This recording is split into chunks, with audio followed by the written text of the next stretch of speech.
Bonjour à tous et bienvenue sur la chaîne, c'est Seiya et je vous retrouve pour une nouvelle vidéo. Je vous retrouve aujourd'hui pour une vidéo concernant la Corée du Sud. Nous allons traiter de géographie plus particulièrement.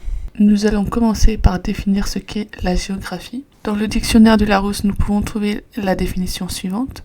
C'est une science qui a pour objet la description et l'explication de l'aspect actuel, naturel et humain de la surface de la Terre. C'est aussi l'ensemble des caractères qui constituent la réalité physique et humaine de telle ou telle région. En réalité, il n'y a pas une seule géographie, mais c'est une pluralité de thématiques. C'est la science de l'espace et de son organisation. Elle aide à la construction sociale et politique d'un territoire. Il y a 3 niveaux de construction géographique. Le premier niveau est le niveau national. Ensuite, il y a son intégration dans une région et son insertion au niveau mondial. La République de Corée se situe au sud de la péninsule coréenne, entre la Chine et le Japon. Son territoire est composé à environ 80% de montagnes.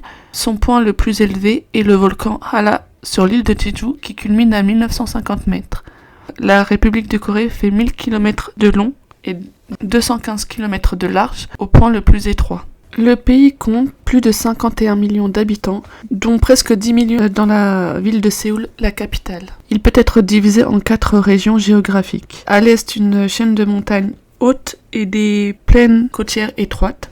À l'ouest, une région de larges plaines côtières, de bassins fluviaux et de collines. Une région au sud-ouest, avec des montagnes et des vallées. Et une région au sud-est, dominée par le large bassin de la rivière de Nakdong. La République de Corée compte environ 3000 îles, dont la plus grande et probablement la plus connue est Jeju, à une centaine de kilomètres au sud du pays. Les îles les plus à l'est incluent les rochers Lyeongguk, nommés Dokdo en coréen, qui font toujours l'objet d'un débat entre la Corée du Sud et le Japon pour savoir à qui appartiennent ces rochers, mais nous verrons cela plus en détail dans une autre vidéo. Le climat de la République de Corée est à la fois continental humide et subtropical humide.